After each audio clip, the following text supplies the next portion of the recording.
Hello. In this presentation, I'm going to provide a general overview of the current practices in deaf education. I have this funny little old lady here to get us going. When addressing a serious subject, sometimes you gotta have a bit of levity. Throughout the decades that I have been involved in deaf education, I have witnessed many sad and distressing things. And when one is faced with these sad, infuriating, painful things, it's important to bring in some humor. So here we go.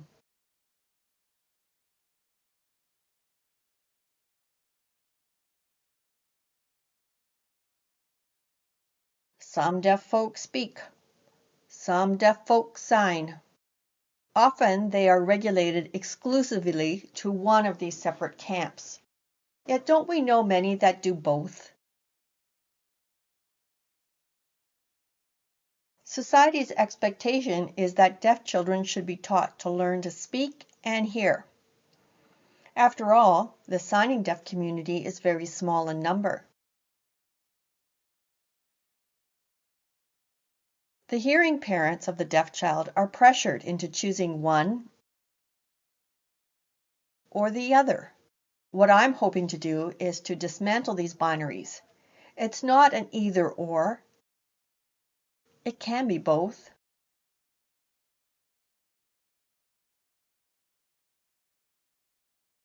By both, what do I mean? I mean incorporating the medical perspective of deaf education that focuses on the hearing loss with the deficit view regarding the impairment of hearing, as well as the cultural view that's proud of the deaf community's language and culture, that values a language that has been well researched and proven by scholars to be a real language, that values the advantage of having a community of others like oneself. I'm going to try to convince you why incorporating both perspectives is effective.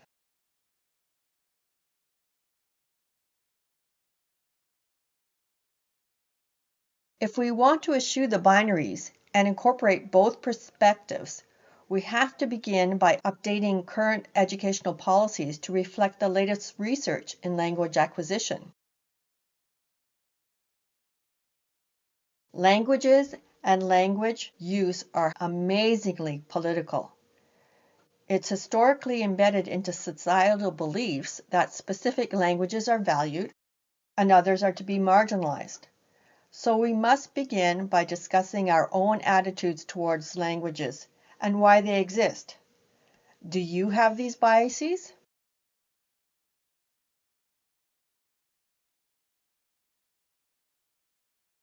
The second major issue regarding deaf education is the fact that we are dealing with two different cultures. Though in reality, there could be 2, 3, 4 or more cultures at play in a classroom. Let me illustrate. Mainstream Hearing Society has its own culture. I live with my hearing husband. We have 2 hearing daughters. Their culture is different. While I did grow up in an all-hearing family, during my adult years, I was introduced to the deaf community and deaf culture, which I have adopted. It fits me. So I am constantly moving amongst the two. Some students I've worked with in the past have a third culture connected to their families, such as First Nations, new immigrants, or traditional ethnic backgrounds that are still practiced. So it's imperative to understand that deaf education is navigating the dynamics of a number of different cultures.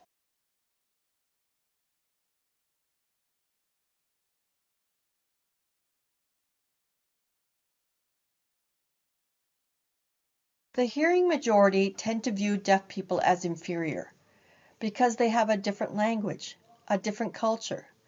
Their English is often non-standard when speaking. So the majority insist the educational goal is to take measures to mitigate these deficits.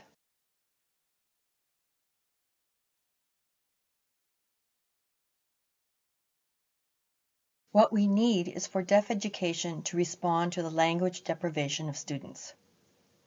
How do the students come to the system with such deprivation? Perhaps you think that people who have the cochlear implant, CI, surgery, have their hearing restored. This is not true. After implantation, some sound sensations are transmitted to the brain, but they don't sound like what you hear. The brain has to reinterpret these sensations to recognize them. And a new life begins learning to understand spoken language when not everything said is captured by the CI. A great deal is missing. Because of all the missing auditory information, the brain is not able to construct meaningful language, hence language deprivation. Alternatively, the young child supported by a weak sign language model, someone whose vocabulary repertoire is limited and knowledge of the syntax is disfluent, that child too will suffer from language deprivation.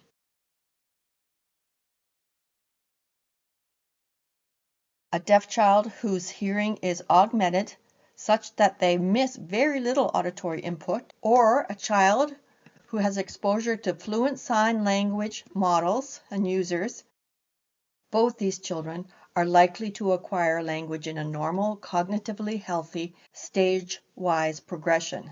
Language deprivation is a very serious problem in deaf education.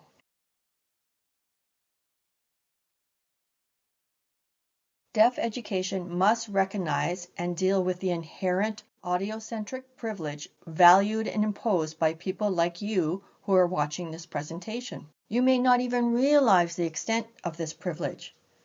You can put on a radio and catch up on the latest. You hear every announcement in an airport. You can attend any lecture or presentation you wish, even last minute. You can listen to any conversation within earshot. And you assume the same is true for all those around you. That's why speech is the most important means of communication. Audiocentric privilege expects everyone must speak English. These are just a few identified privileges of hearing people.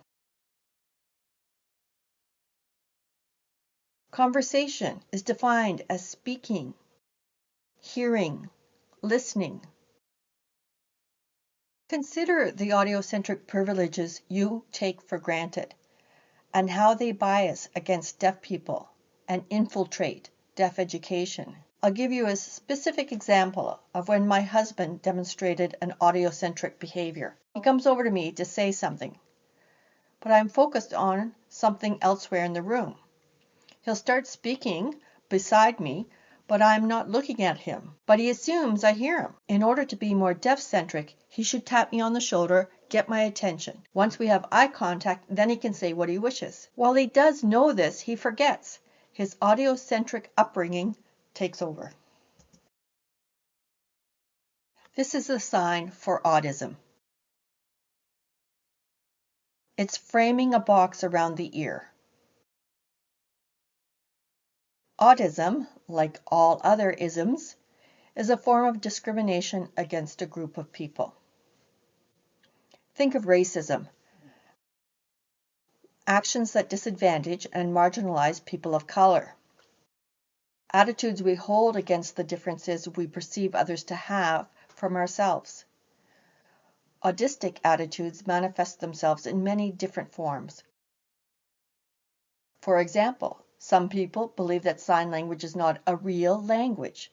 It's just waving the hands around, gesturing, monkey talk. It's a means of communication, but it's not really a language. This is not true. Decades of scholarly research by linguists have shown sign languages are indeed full-fledged languages equal to any spoken language. However, those with an autist view cannot fathom that the same level of linguistic complexity, technicality, or artistry can be communicated in a sign language, like it can be done in a spoken language. Audiocentric views put the primacy of spoken language over sign language. Autist views promote that even some speech, poor speech, which may not be understood by others outside the family, is better than excellent sign language skills.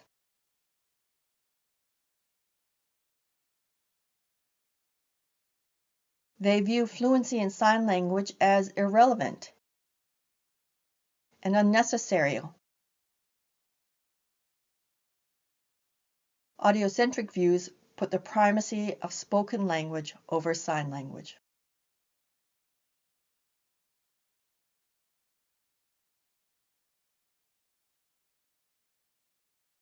An autist assumes that interpreting skills are not necessary, as long as the appearance of access is met. We tried, after all. Hiring qualified interpreters with the requisite skills, experience is not necessary. The attitude is, well, something is better than nothing. You may remember the infamous story of the imposter interpreter in South Africa. Just made up movements and gestures throughout all the speeches.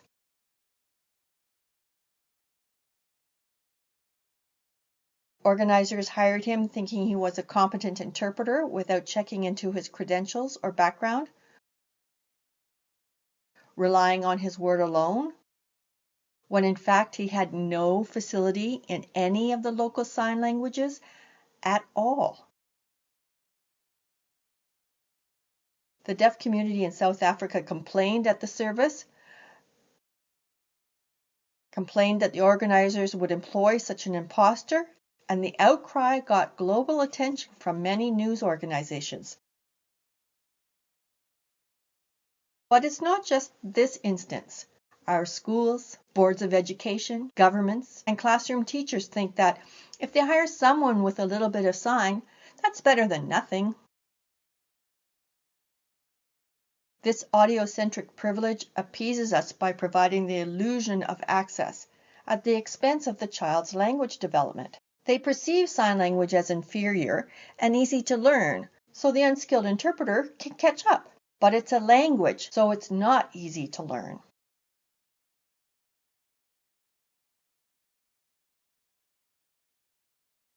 The autist perspective looks at the fact that deaf people come together in community as negative, that they are ghettoized.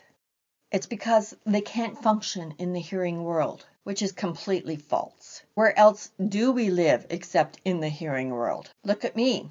I have a hearing husband, hearing daughters, I have hearing friends and colleagues. My siblings and parents are hearing. My nieces and nephews are hearing. The same is true for other deaf people. We are not living in a ghetto. We value our hearing families, friends, co-workers. We are not living in a ghetto.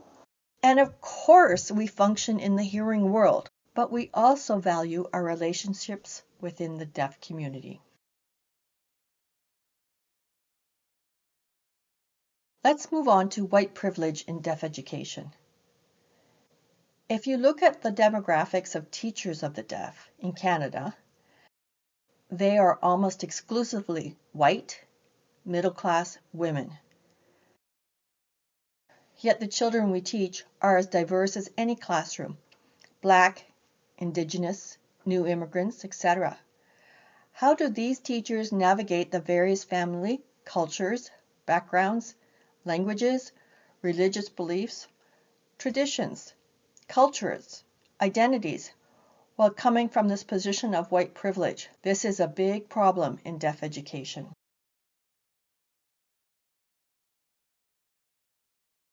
One can't help but notice that white privilege extends to those who control deaf education.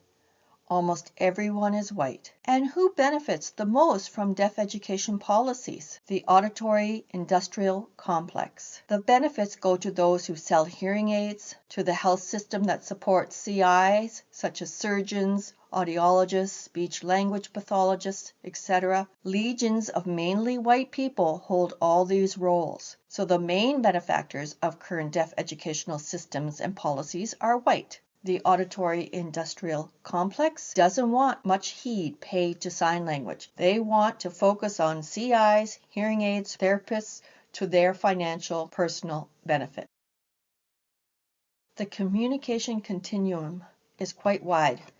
You have spoken English, the yellow column, on the one side, and American Sign Language, the blue column, on the other side. The pink columns illustrate the oralist approach.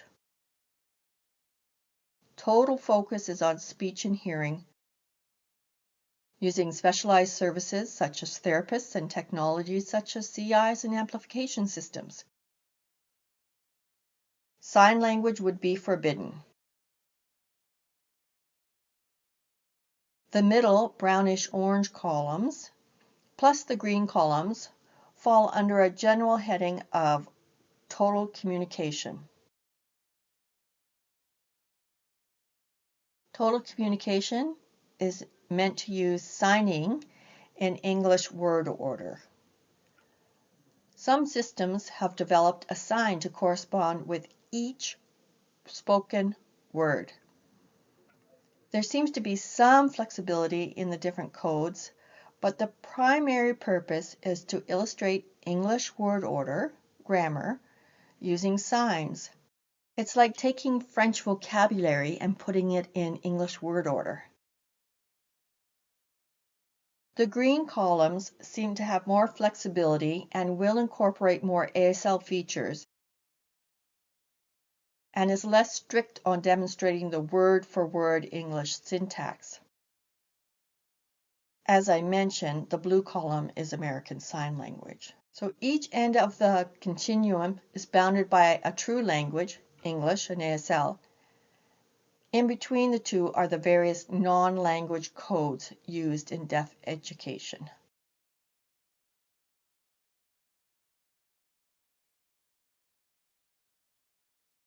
Now I want to explore language deprivation in more detail.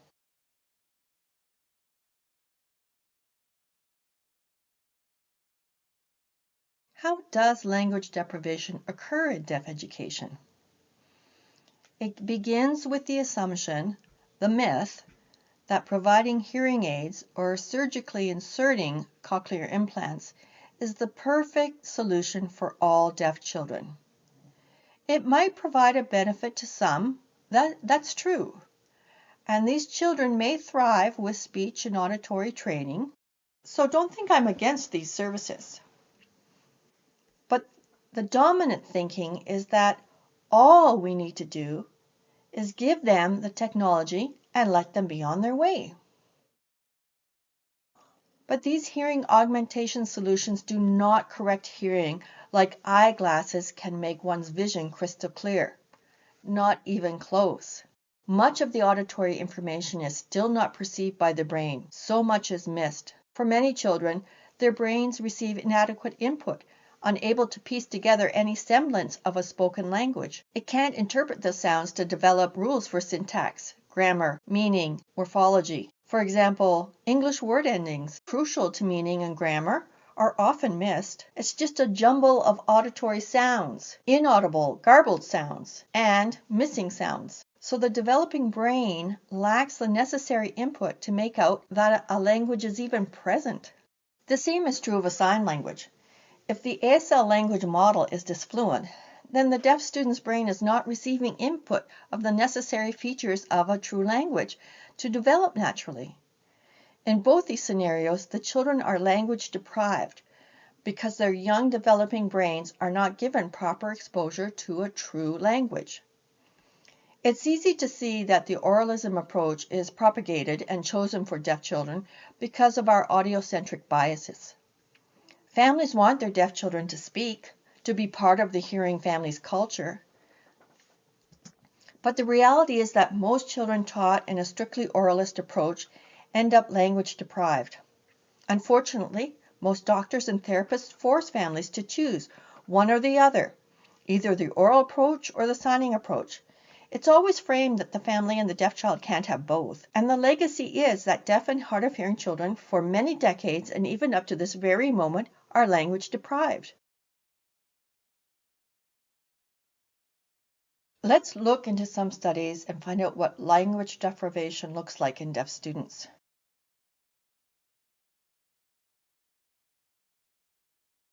Research shows that deaf students in their early to mid-teens have the language of a 3 or 4 or maybe a 5-year-old. In my own case, when I went to grade 1, my language was that of a 3-year-old.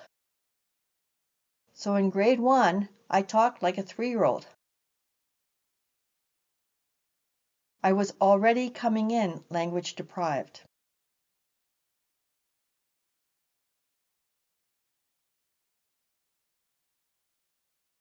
Research has identified the phenomena of linguistic neglect. It's when the significant adults in the deaf child's life, the parents, teachers, audiologists, and so on, believe that once all the technological services have been put in place, that the student will develop normally, be able to speak and interact with hearing peers naturally. They believe the deaf child will be able to pick up languages as well as any other child if they are put in a mainstream environment. This rarely turns out the way the parents imagined. It's not that easy. Because they are working on the assumption the technology will make the child hearing, the adults neglect to see the child is not progressing, overlook the child's needs, do not recognize the child is not developing equal to peers. This is linguistic neglect. Our brains are uniquely wired to perceive language. Our brains do not care if it's a sign language or a spoken language. If it's exposed to language, the young developing brain will take in all that input and will learn the language and will learn to express meaning through steady exposure and constantly interpreting the grammar, vocabulary, and all the nuances of language input. Unfortunately, we have social, cultural, and linguistic prejudices against sign language, so we withhold them from deaf students. As a consequence of language deprivation, most high school graduates have a median reading level of grade 4, whether they come in from an oral or a signing education program. The study I am citing here is for the year 2000, but not much has changed in the intervening years. What we do find is that oral raised students with cochlear implants and signing non-implanted students achieve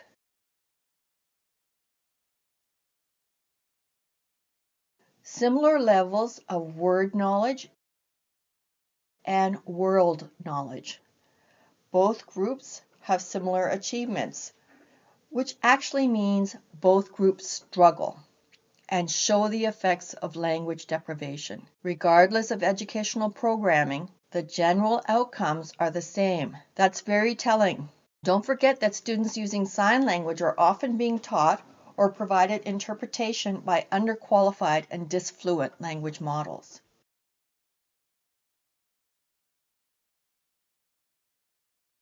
So how does language deprivation and lack of academic achievement impact deaf students? Obviously, their opportunities to attend post-secondary education is limited, which naturally impacts their employment prospects.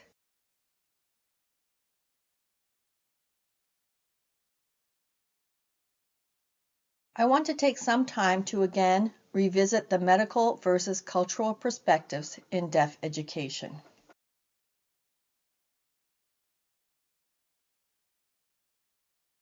The medical perspective sees deaf people as disabled, handicapped, hearing impaired. Their condition is defined by deficit, deafness, deaf, hearing loss. From the medical point of view, the language problems experienced are the individual's fault. Language deficiencies are innate, due to brain dysfunctions. This view does not see any societal factors in the deaf person's problems or struggles to acquire language. The deaf child is simply not smart enough.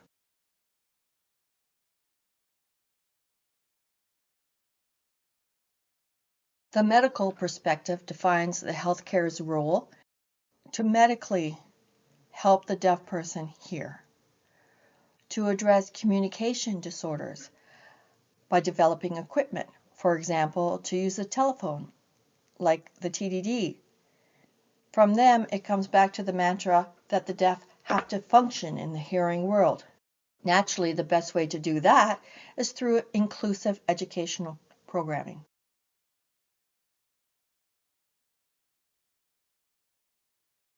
The cultural perspective is very different. The deaf and hard of hearing view themselves through the lens of a cultural and linguistic minority. They identify as deaf or hard of hearing, not hearing impaired. Don't use that term. Or they may identify as big D deaf.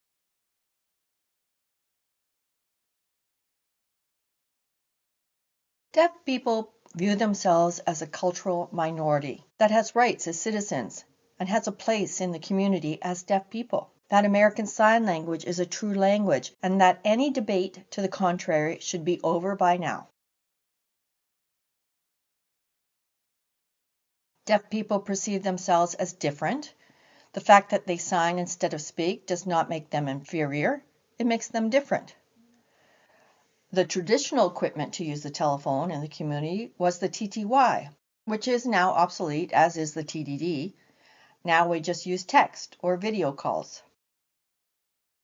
The community values deaf schools as part of the culture, historical and current.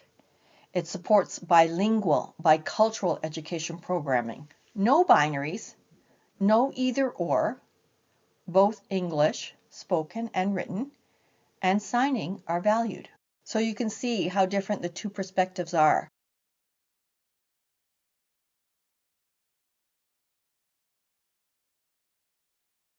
Let's explore more deeply the nuanced definition of language. There is actually a lot of new research in the area. What we know is that language does not pre-exist in the brain. It's not a matter of turning it on and out it comes.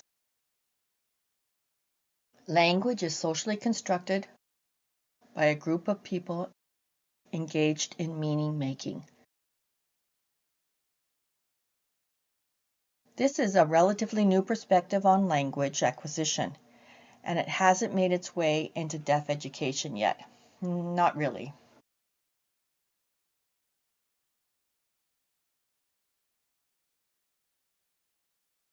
In other studies of language use, they found that each of us has language repertoires that are partial and unbounded. To this day, my English skills continue to develop. It's not like I've learned everything there is to know about English. The same is true for my fluency in ASL. I still continue to learn more about the language, and it's fascinating. The same is true for all of us. We each have differing skills in language or languages we use, and continue to expand those repertoires, which of course is very good.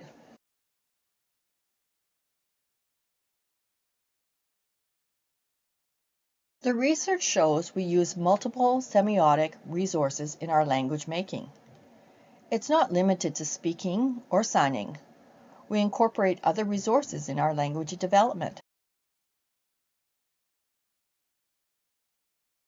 Examples include signs, symbols, objects, persons, sound, vision, contexts, and so on. All these resources come into play in our language building and meaning making.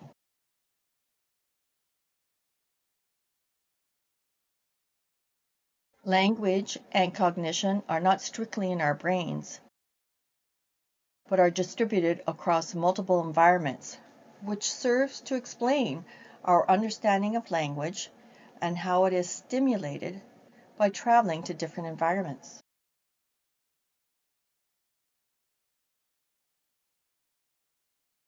We need to introduce the concept of intercultural relationships in deaf education. This has not really been addressed in the past.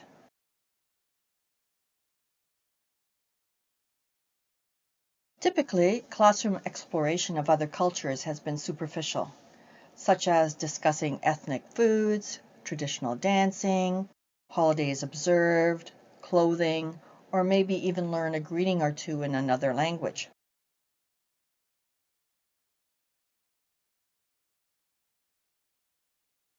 Teachers now need to look at cultures at a much deeper level to really try to understand a culture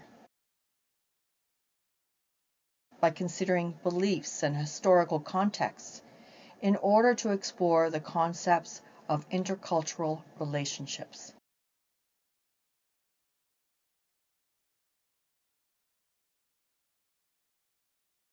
This exploration needs to touch on the inner attitudes, behaviors, and mores that shape a person's worldview.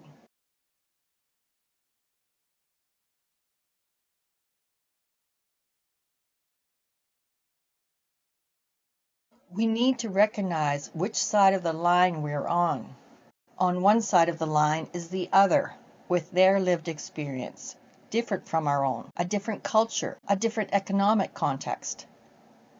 Here in North America, we are rich, have plenty of natural resources. We have power, which can be quite different than those on the other side of the abyssal line. It's unlikely we will truly understand the world from their point of view. Having said that, we need to develop the ability to imagine life in the other's shoes and attempt to come closer, to dialogue, to interact toward an understanding of what can be built together. Not just what I know, not just what they know, but what can we build together, what it might be. It is surely something novel, never imagined before.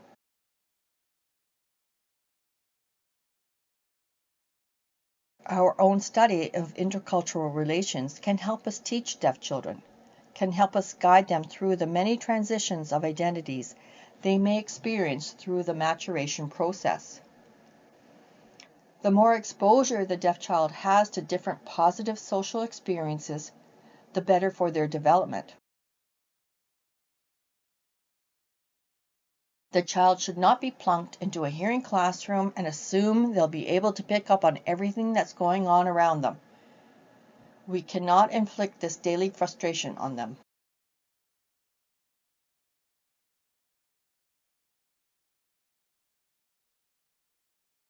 Communication will grow and change through time.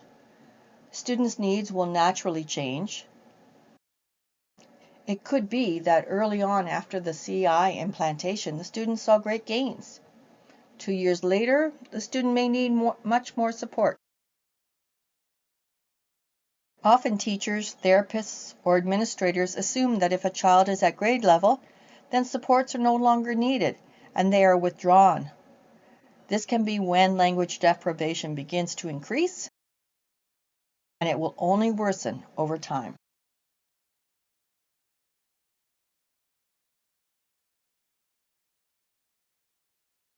The deaf child's connection to community will also change with age. In the earlier years, connection to family may be sufficient. Then their social group expands to include friends, more adults. All children need a meaningful community, and its composition will and should evolve over time.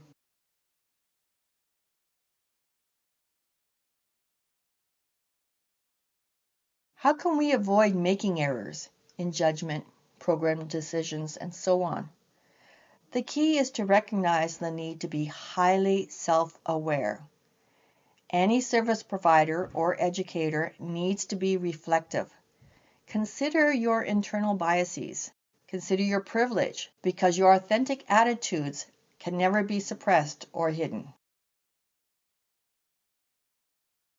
So let's name the top 10 teaching mistakes in deaf education.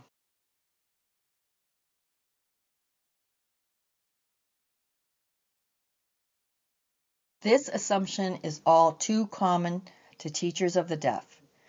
Assuming that since the child is wearing a hearing aid or is implanted, and the teacher is wearing her amplification device, therefore the child hears everything. This is false. The school routines help a child to know what's going on,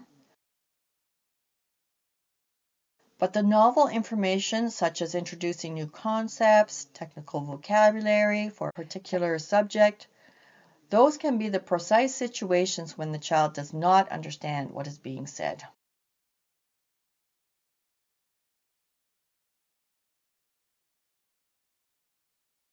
Another common mistake for teachers is speaking too quickly. Or, alternatively, they think speaking more loudly helps, which it doesn't. Remember, 30% of the sounds we make are visible on the face and lips. That leaves a lot of content indistinguishable. It's not an effective strategy. Teachers assume that in the event there is no interpreter, or perhaps the FN system is malfunctioning, that giving the deaf student the textbook to read or other material to review is an adequate substitute. I'm here to tell you that deaf students and deaf adults struggle to understand most reading material. Asking a student to learn independently by reading materials is often counterproductive.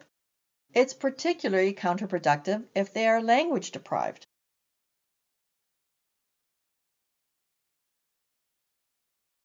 It's not uncommon for hearing teachers, psychologists, and other professionals to conclude that a deaf child has an intellectual disability. Often what they are seeing are the effects of language deprivation. They see the child as struggling to understand concepts, struggles with reading and writing, their thinking processes are delayed or underdeveloped. These observations are automatically linked to intellectual challenges. Another mistake that teachers make is to dismiss the interpreter in order to communicate with the student directly. The goal is to form a bond, which is good, but not if you expect the student to speech read you or to struggle to understand your meager signs. Students and deaf people are good at pretending to understand you, to nod, to save face, and agree as you say whatever you say, which they are likely not understanding. You come away feeling gratified, but does the student? Now you've set up a dynamic that puts increased pressure on the student to be able to understand you without the interpreter. Keep in mind that whenever teaching advanced concepts or vocabulary, interpreting services should always be provided. Signing for yourself and having a relationship with the student is great, but ASL is a language, so a competent interpreter will be needed for you to deliver your lessons to your student.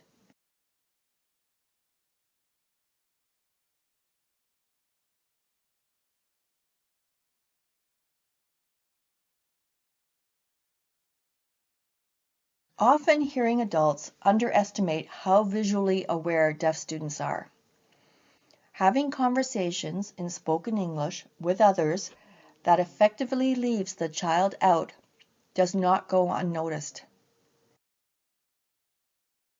They feel excluded, isolated, and unimportant.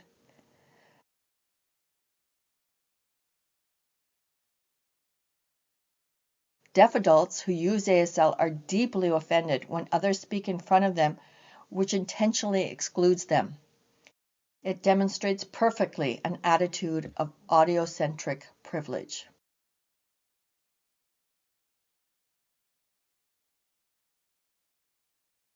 Many teachers assume that all families have effective communication with their deaf children. If only that was true.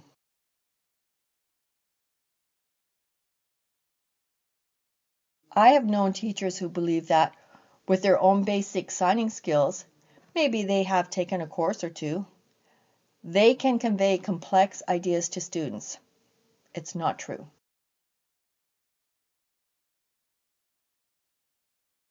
I've had numerous teachers tell me that they have had a deaf child in their class before, so I know what I'm doing. Oh my goodness, if that could only be true. Each child comes with their own histories. No two are the same. Consider the variety of factors and skills: language, English and/or ASL, language function, social emotional development, hearing levels, to name a few. What are the child's community connections? What are the relationships like in the family unit? No two students are the same, so what was done last time may not meet the needs of the student in front of you. Another mistake I see is that teachers assume that the families know everything about their deaf child. I have also seen the opposite, the assumption that families know nothing about their deaf child. Often the truth of the matter lies somewhere in the middle. There we are. Thank you for your time.